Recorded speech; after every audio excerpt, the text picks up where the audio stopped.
I personally think it's a two-man race. I think it's Isaiah Joe or Daniss Jenkins. Of course, come training camp, I think it'll come down to just who makes the game easier for Cade. Will Isaiah Joe and his ability to space the floor, is that going to win out? Or is Daniss Jenkins' ability to create alongside Cade going to win out? I think that's going to be the determining factor for me because both those guys are both 6'4". Joe's a little bit bigger, but they're both capable defenders. They both can give you that two-way play. We didn't see a lot of Daniss and Cade. The numbers weren't great with them two together on the court. I don't think we saw enough of it. Daniss having an offseason, a full offseason to have time with these guys, to gel with these guys, to get more reps with these guys. But I just think his ability to be able to create off the dribble and then being able to strap up defensively and being able to guard. He does have areas of room to grow for sure, being basically a rookie last year. I like what he can do as far as being able to just help Cade if they do send doubles, if they do try to trap him, just having that ability. I think Daniss was very much a roller coaster. He had some very, very, very high highs. He had some lows, and then he played great when Cade was out. He has incredible confidence. This is a compliment, not a negative. He's very much delusional, which you have to be in order to be as good as he is and make it to where he is. So he's probably working his you-know-what all offseason to be this guy. So if he can, and he knows they drafted a Corey's going to be coming for his minutes too. Right.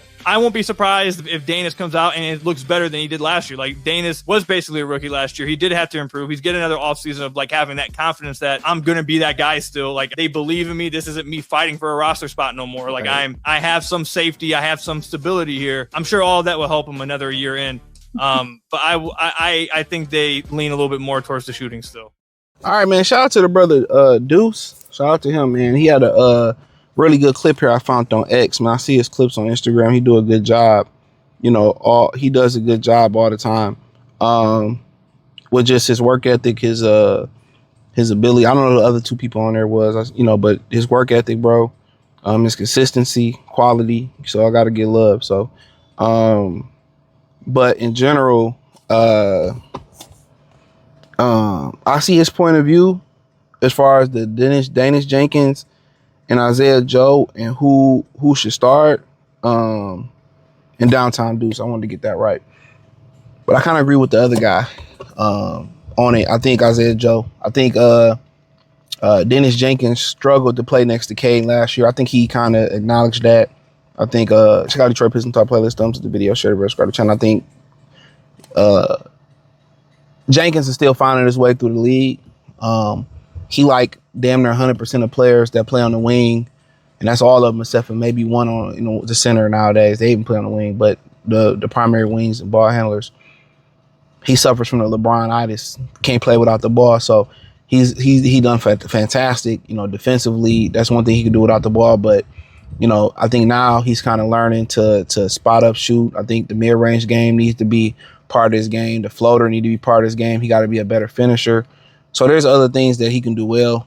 And I think the elimination of the slasher in basketball, I think that hurts. I think he could be a really good slasher once he learns to finish at the basket. But Cade play at one pace. He play at another pace. I think when he in the game, I think Jalen Duren and Asar Thompson are better offensively. Supercharges them on the defensive side of things. I think it shows off their athleticism to be able to get up and down the floor. So I think a lot of the guys that like Ron Hollins, Asar Thompson, Jalen Duren, they play a lot better with Daniss Jenkins because he pushes the pace. But when you force to get in a half-court set, Jenkins is really good with the ball in his hand. It's just he has to learn to play without the ball in his hand and play off Cade. I think that's the only issue, and that just comes with time. You can't take 50 giant leaps.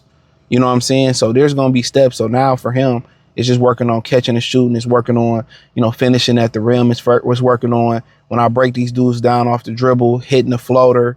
I think he should really watch a lot of Tony Parker. I think that's the next evolution of his game, just the mid-range, the floater, and then playing out off the ball, just, running the baseline, slashing, getting that ball, finishing strong. But I think right now, I think what he should be working on is just off the ball work a lot more, just catching, shooting, catching the ball with his momentum going towards the basket, finishing at the rim, finishing strong, the floater, the mid-range game. If he get the mid-range game, then people just can't play him for three. But and also just playing without the ball, saying slashing, all that type of stuff. But in general, Isaiah Joe is the guy. They say he's a 3-and-D guy. I've seen a little bit of him. His ability to catch and shoot, he could defend. Seemed like he's a good athlete. And my main point for Isaiah Joe starting, and you could throw Duncan Robinson there, but I think Isaiah Joe shoot the ball just as good as Duncan Robinson. and he give you the defensive ability there, and he may give you a little bit more things offensively. And Duncan do too. Duncan can play make off the dribble. But I think the biggest thing, the reason why you're probably going to play Daniss Jenkins in the second unit is because who else you gonna have to give you explosive buckets off the bench? You got rid of Karis LeVert. You know what I'm saying? Are you really planning? You know, Abuka Corey him might be a daily backcourt, but are you really banking on Gary Harris to really give you that boost off the bench? Are you planning on Ron Hollins to make this gigantic leap? There's a lot of questions to be asked. So I think you keep Jenkins off the bench because you know he's going to give you that scoring jolt. You know what I'm saying? And if Abuka Corey give you that scoring jolt off the bench, you got a better 1-2 off the bench scoring wise than you had last year. So that's it. You know, honestly, you put him on the bench because you don't really have no firepower off the bench offensively like that. Losing Karis LeVert, lost Malik Beasley. So you hope that, you know, Jenkins and Abuka Corey can be a good backcourt together. Yeah, you're going to have to play some bigger guys with him, you know, on the wings. I don't think he will. You have Paul in the middle.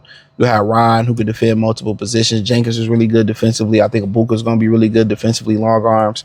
You know, you probably put Duncan out there with him, can shoot. So that's going to be an interesting lineup. Or, you know, maybe they may wait for Abuka Corey. So therefore, you're really going to need Daniss Jenkins off the bench.